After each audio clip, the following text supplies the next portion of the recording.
Les manifestations du traumatisme psychique, donc je rappelle, le traumatisme psychique est une blessure psychique qui intervient suite à un événement traumatique. Important donc de définir ce que c'est qu'un événement, je préférerais dire potentiellement traumatique. Un événement potentiellement traumatique, pourquoi ? Parce que ce qui sera traumatique pour moi peut ne pas l'être pour vous, et inversement. Et nous allons voir que ce qui a pu être traumatique pour moi va se manifester par certains troubles. C'est ce qu'on va appeler les manifestations possibles du traumatisme psychique suite à un événement potentiellement traumatisant. Alors, si je devais vous dire à quel point le traumatisme psychique est complexe, j'aurais envie de vous donner deux études de cas qui se sont déroulées il y a quelques années, presque en parallèle. J'avais reçu dans la même matinée deux patientes, deux jeunes femmes d'à peu près une trentaine d'années, un petit peu plus. Une d'entre elles avait perdu sa fille. C'était une histoire assez dramatique. Elle s'était disputée avec son conjoint et son conjoint avait malheureusement jeté la petite fille par la fenêtre et elle était malheureusement donc décédée. Et j'ai dû suivre cette jeune femme suite à ce drame. En parallèle, dans la même matinée, je reçois une jeune femme, à peu près du même âge que la femme précédente, qui, elle, a eu plus de chance dans son drame et qui allait chercher sa petite fille à l'école et voit un quart de pompiers, d'ambulance et se dit « j'espère que c'est pas mon enfant, j'espère qu'il n'y a pas eu d'accident ». Et qu'est-ce qu'elle voit ? Elle voit malheureusement son enfant dans une mare de sang et elle a ce qu'on appelle donc un choc, tout comme l'autre bien évidemment, mais le hasard de la vie fait que cette petite fille était grièvement blessée, mais s'en est très bien sortie. Donc dans le cas de Madame A, la première femme, elle a perdu son enfant dans des conditions tragiques, et la deuxième a failli perdre son enfant dans des conditions aussi tragiques. Il n'y a pas dans le traumatisme psychique une notion de ce qui est plus important, plus horrible. La notion de l'horreur ne compte pas. Ce qui va compter, c'est comment la personne, avec ses mécanismes de défense, avec ce qu'elle vit au moment où elle vit ce drame, comment elle va pouvoir mobiliser toutes ces énergies pour pouvoir encaisser d'abord ce choc traumatique, ensuite ce que on appelle, nous, dans notre jargon psychologique, élaborer, pour pouvoir peut-être, ou ne pas y arriver, dépasser ce moment-là.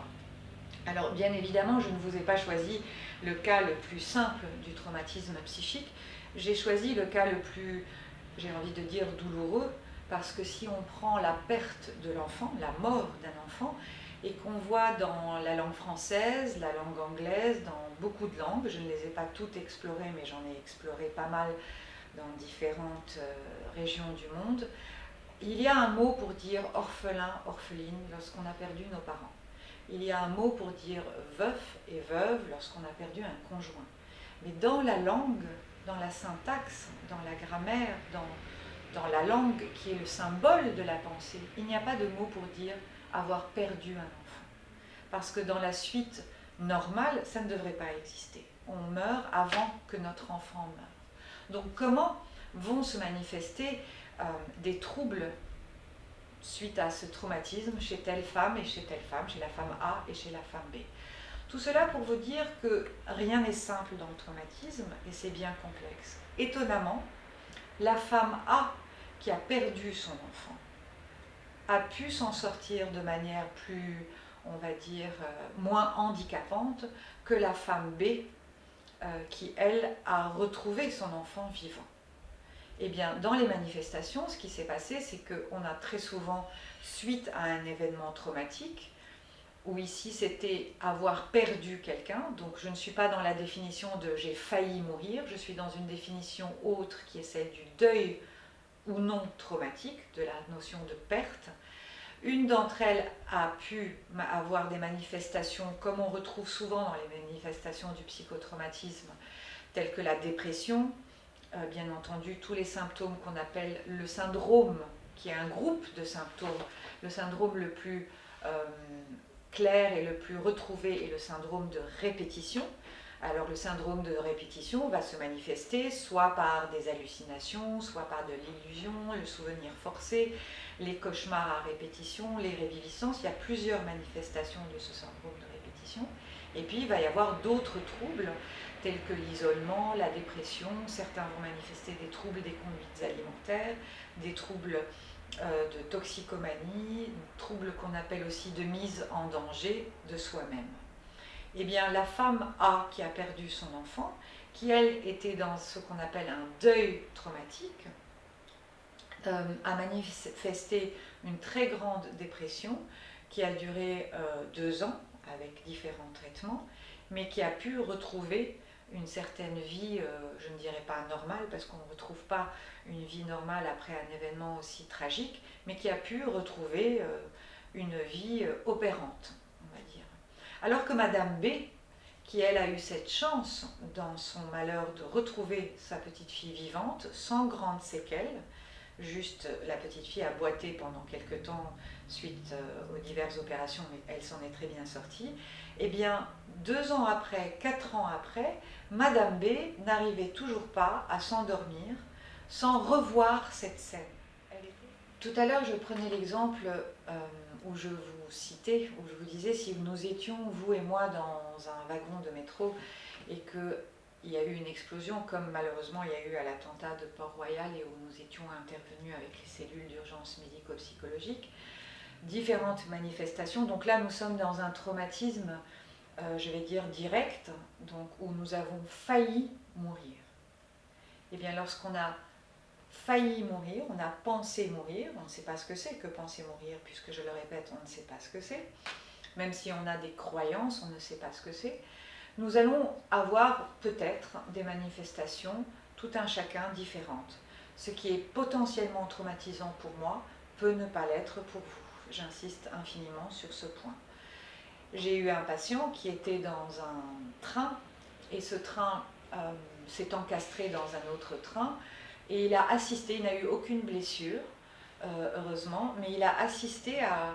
D'abord, il dormait, donc il se réveille, il voit un train qui est encastré dans le sien, et il voit des pompiers en train d'arriver et de scier la porte pour dégager le monsieur qui était dans la couchette en dessous de lui, qui était vivant, mais qui était grièvement blessé.